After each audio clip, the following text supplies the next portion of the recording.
Alô galera, canal Vasco em Análise, aqui Marcelo. Hoje é sábado, véspera de jogo entre Vasco e Galo no Maracanã, às 11 horas, pelo Brasileirão. Já seria a primeira rodada do Campeonato Brasileiro, sendo que o Vasco tem uma partida a menos, né? Então vamos aí tentar ganhar essa partida, ganhar que a gente tem contra o América Mineiro atrasado para tentar subir na tabela e almejar coisas maiores, né? Bom, eu separei aqui alguns assuntos para a gente falar no dia de hoje, para sempre elucidar dúvidas, né? Primeiro é o seguinte: essa história de comprar ingresso online e depois ter que trocar fisicamente em algum lugar, isso não existe mais. Tá dando problema pro torcedor trocar o seu ingresso em São Januário, nos shoppings, filas quilométricas. Então, se a gente pode ajudar o torcedor, por que prejudicá-lo, né? Então a gente tinha que pensar em alguma coisa para favorecer o torcedor, para não ter que se deslocar para pegar o ingresso físico. Alguma coisa tem que ser feita. Vamos pensar aí, Vasco da Gama e até o próprio campeonato, né? Para ficar uma coisa mais acessível ao público, um produto melhor, né? Outro ponto aqui é o seguinte: o Vasco, no confronto geral com o Galo, tem 42 vitórias contra 31 vitórias do Galo, né? Então a gente tem mais vitórias que ele, que o Galo, apesar de o Vasco não ter muita... não tem briga com o Galo, a gente são torcidas corrimãs. Friso aqui, como é Palmeiras, como é Galo, como é Bahia. E a gente vai tentar manter essa hegemonia aí na partida de domingo, lá no Maracanã, às 11 horas da manhã.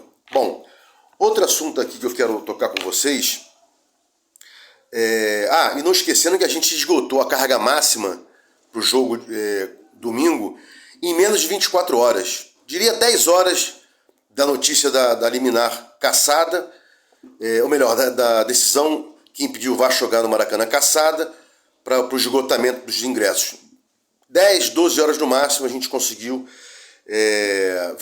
comprar, né, todos os ingressos. Isso, para deixar um detalhe nisso, o Vasco está mal, é o penúltimo colocado. Em menos de 12 horas a gente esgota os ingressos. Olha a diferença que a gente tem com os outros times do Brasil em relação a só compram ingresso quando estão bem, quando estão mal não apoiam. E leia-se aqui Flamengo e Fluminense. Fluminense cansa de colocar 5 mil, 10 mil no Maracanã quando não está bem. É outro tipo de torcida, é outro tipo de paixão. Exatamente igual o Flamengo também. Outro tipo de torcida, outro tipo de paixão. Outro ponto aqui é que o Orelhano hoje não joga, né? E eu vou soltar um vídeo mais tarde sobre escalação do Vasco, sobre tática e tal. Mas só essa pinceladinha aqui, tendo em vista que o Orelhano não joga, ele joga pela direita, como ponta ou como ponta construtor pelo meio, né? Ponta criador. E quem entraria no lugar do Orelhano? Bom, já que o Paulinho e o Praxedes vão jogar, então a gente tem que se preocupar um pouco menos com a criação pelo meio. Porque antes desses dois jogadores a gente só tinha o Orelhano e o Peck para criar por dentro, né? Então hoje a gente tem duas peças melhores para dar um suporte ao ataque, na criação e na contenção ali do meio de campo, na transição defensiva ou ofensiva. Jogaria Eric Marcos, o Rossi. Bom, na minha modesta opinião, sempre falando de Vasco aqui, o Peck sempre rende mais pela direita, sempre. Mas não temos alguém agora para colocar na direita, segundo aí a visão dos críticos. Poderia ser uma situação, Peck na direita e Eric Marcos na esquerda. O Eric Marcos joga pela esquerda, ponto. Então, já que não temos Orelhano, não tem essa situação, não, Orelhano titular, Peck reserva, ok. Bota o Peck na direita e bota o Orelhano, bota o Eric Marcos ou o Rossi pela esquerda. Rossi também falou que joga pela esquerda, eu sou contra, prefiro que ele jogue na direita, é aquele ponta que cruza com o pé certo. A gente tem um belíssimo cabeceador e o Eric Marcos podendo jogar pela esquerda, como eu falei aqui. Então esse seria o caminho. E não como a mídia está colocando aí, né? Mantendo o Peck na esquerda e no lugar do Orelhano quem? Rossi, Serginho ou Eric Marcos. O Serginho, ele tende a cair um pouco mais pelo meio, né? Ele não é aquele ponta que vai para cima como o Rossi, e nem o Eric Marcos. Dependendo do jogo ali, é uma situação de pensar. E o Serginho não é um jogador ruim não, tá? Já vi bons momentos dele. Só que quando o Vasco não gosta de um cara, o Vasco vem de um time que não está prestigiado. O próprio torcedor do Vasco, ele é terrível, né? O vascaíno, ele bota lá em cima no amor, mas também rapidamente lá embaixo no ódio. Isso é um erro da nossa torcida, mas a gente tem que conviver com isso, né? Então a escalação seria Léo Jardim, seria o Robson ainda improvisado na direita, sem Pumita, Medel, Léo e Piton na esquerda, Zé Gabriel, Praxedes, Paulinho. Aí o que eu acabei de falar agora, né? Na direita, Peck, Rossi, na frente, centroavante, Verrete, na esquerda, o Peck. Essa seria a escalação do Vasco aí para domingo, né? Outro ponto aqui importante, o Marlon Gomes acabou de ser convocado para a seleção pré-olímpica.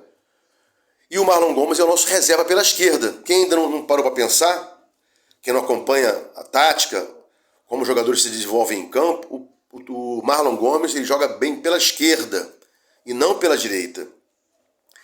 E a gente não tem um jogador bom na reserva pela esquerda, né? Até poderia ter o Serginho pela direita.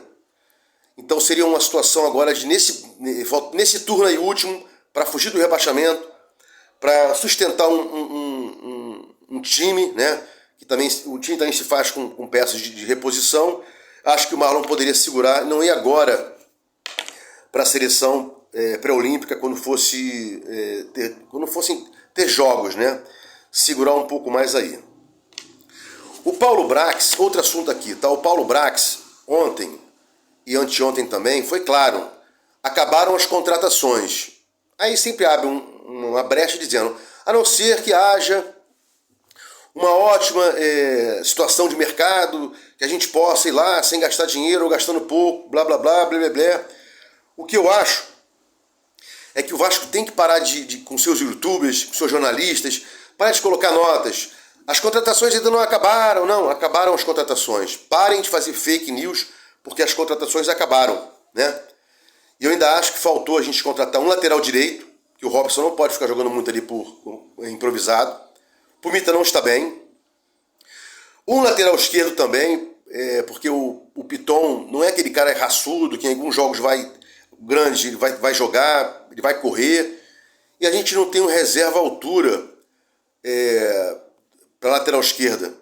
E pensar em colocar Galarza improvisado, como a gente colocou contra o Bragantino, é um tiro no pé.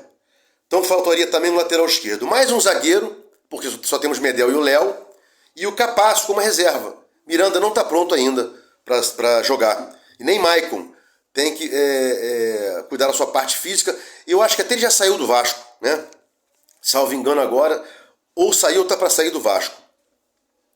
Então faltaria um lateral, um zagueiro de ofício pela esquerda, ou dois zagueiros, né? Sempre um que jogue pela esquerda, porque a gente não tem hoje um reserva para o Léo, com a perna esquerda.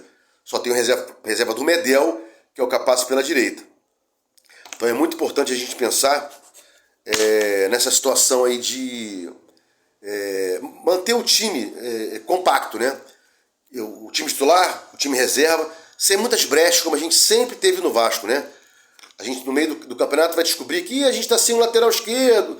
Falta, como faltou esse ano no Carioca, uma coisa terrível. A gente não tinha ninguém do meio para frente. Foi uma situação, assim, periclitante, né? Bom, se você está gostando do conteúdo até agora, dê o like, curta aqui no YouTube, nas plataformas TikTok, Kawaii, Instagram, Facebook. Se inscreva, compartilhe, né? Continuando aqui. A gente está vendo notícias aí nos jornais, nas mídias, né? Que estão havendo muitas denúncias e flagrantes, né? De jogadores envolvidos com apostas, né? Notadamente aquela questão de cartão amarelo, jogar a bola para a linha de fundo. E as notícias são, jogador tal foi suspenso. Não, pessoal, tem que banir. Para que a gente possa no futuro ter um futebol justo, sem perigo de ter essa situação de maracutaia, de malandragem no futebol, né? Tem que banir o jogador e não suspender o cara. Bane. Um banido, o outro não vai fazer. Porque às vezes o cara fica suspenso durante 4 meses, ganha uma bolada e acaba o crime acaba prevalecendo, né? Então não seria uma coisa boa suspender o jogador envolvido com apostas, e sim o banimento. O nosso amigo Caetano Marcelino, né, que trabalha com marketing do Vasco, disse em entrevista que um jogador grande, ele não vende camisa e não aumenta o número de sócios de um clube, notadamente do Vasco. Vou refazer minha frase aqui. Não vende camisas, não aumenta muito o número de vendas de camisas e não aumenta muito o número de venda de sócios-torcedores. Pelo amor de Deus, os grandes times sempre foram feitos de craques e ídolos, né? E às vezes você tem um ídolo como o Birubiru, que tinha no Corinthians. Ídolo Birubiru. Tem outra agora do Corinthians que eu vou esquecer, que não era craque, mas a torcida gostava. E o time tem que ter um ídolo, tem que ter alguém que o cara vá ao estádio para que possa, vou lá por causa disso, criança pedindo camisa, pedindo autógrafo, pedindo para abraçar. E a gente contratou aí o Medel. As notícias que a gente tem tido lá de São Januário é que tem filas quilométricas, ou tinham até ontem, né, para não só comprar ingresso, melhor, comprar ingresso e depois trocar, pegar fisicamente o bilhete, como também para renovação do sócio-torcedor. Gente que não estava pagando para pagar, e isso aí é o efeito Payet. Reserva, que um dos dirigentes é vascaíno, né, que faz também coisas com Flamengo, Fluminense, Botafogo, mas notadamente por ser vascaíno, ligação com o Vasco, botou aí uma edição especial, barata, inclusive acessível, e isso é o quê? É o grande jogador, é o cara que chama a galera para ir ao estádio, para comprar torcida, e sempre foi assim, né? Não vai deixar de ser agora. Antes de entrar aqui no último tema, portanto o penúltimo tema, a gente tem que falar um pouco sobre o Bittencourt, né? Que é um belíssimo advogado. Eu sou advogado, admiro muito o Bittencourt, é um cara que tem uma oratória sensacional, além de um ótimo conhecimento. Ele é advogado também do Fluminense, agora é presidente, e sempre tem que puxar a brasa para o seu lado, né? Isso aí, na roda de amigos lá, com o pessoal, eu sempre defendo a profissão do advogado. Ele tem que sempre defender, né, o seu constituinte, seja pessoa jurídica, seja pessoa física. Mas nesse particular, a gente teve acesso à inicial dele, né, esculachando o Vasco, dizendo que o Vasco está em 19º, que não teria apelo o jogo, que o seu adversário, Galo, estaria também na 10ª e pouquinha colocação, esculachando o Galo, para levar o juiz a entender que o jogo não teria apelo. Faltou ele dizer a coisa mais importante, né? Nessa situação específica, ou seja, o Vasco sempre é apelo, sempre enche Bittencourt. Doutor Bittencourt, o Vasco sempre enche qualquer lugar. Você deve estar acostumado aí, né? De ir a qualquer lugar, está sempre em superioridade inferior ao Vasco. Seja numa missa, seja num velório, em qualquer lugar, sempre vai haver mais vascaíno do que tricolor. O Vasco não tinha onde jogar. Então não era só a questão de analisar o judiciário se podia ou não jogar no Maracanã. Mas o Vasco está sem poder jogar no seu estádio. E o Maracanã é público, com uma renovação precária do certame aí, né? Que já está fechado o seu período inicial. Depois tinham que ser feitas licitações, né? O seu advogado deveria saber que não pode haver contratação sem licitação, ou não poderia, né? E vocês, como tem bastante chegada no TJ, como tinha antigamente na mídia, né? Nelson Rodrigues e companhia, todo mundo era tricolor, se eu não me engano, Rui Porto, aquele pessoal das antigas, todo mundo ali era tricolor ou flamenguista, o Vasco não tinha ninguém. E a chegada também, vocês têm muita chegada, como eu falei, no judiciário, e o Flamengo tem chegada com o governador, né? E apesar de vocês não serem o cabeça do consórcio, nunca vão ser, porque não tem dinheiro para isso, vocês estão do lado do Flamengo nessa situação contra o Vasco, mas sempre esquecendo que o Flamengo trata vocês como lixo. O torcedor trata vocês como lixo. A mídia trata o Fluminense como lixo quando comparado ao Flamengo. Então vocês tinham que pensar um pouco mais antes de tentar esculachar um time maior que vocês, com mais títulos, com mais torcida, com estádio, com visibilidade. Vocês não têm nem sul-americano, então tinham que respeitar o Vasco. Respeitem para serem respeitados, né? Por fim, aqui um lembrete ao torcedor do Vasco, meu amado torcedor do Vasco. Caso não venha a vitória, caso jogue mal o Vasco e não consiga vencer mesmo jogando mal, não pensar em fazer protesto violento dentro do Maracanã e nem no entorno. Foi a torcida que nos deixou nessa situação agora, tendo que entrar com ação judicial para jogar no Maracanã, porque quebramos lá o estádio. E não adianta o Osório vir a público e falar: olha, não teve nada violento dentro, nada violento fora. Osório, você está vendo outra coisa, né? Eu já não gosto de você por N coisas, né? Então não venha com essa. Torcedor, não tente quebrar o Vasco, não tente o Maracanã, não tente fazer protesto violento, deixa para fazer em outro lugar. E o melhor, nem faça protesto violento. Não faça protesto violento. Proteste, mas sem violência, sem depredar, sem quebrar, sem fazer o que os times fazem por aí, né? O Vasco é o time do povo, sempre brigou pelas diferenças, desigualdades e afastando o preconceito contra tudo, né? Não é racista, não é preconceituoso. Então temos que continuar também, inclusive, não sendo violentos. Ali foram meia dúzia de gatos pingados que com a camisa do Vasco, para o mundo, é vascaíno. Fiquem com Deus, se inscrevam aqui no canal, deem o like, façam os seus comentários aqui, Instagram, Facebook, Kawaii e TikTok. Fiquem com Deus. Vasco, domingo vamos ganhar.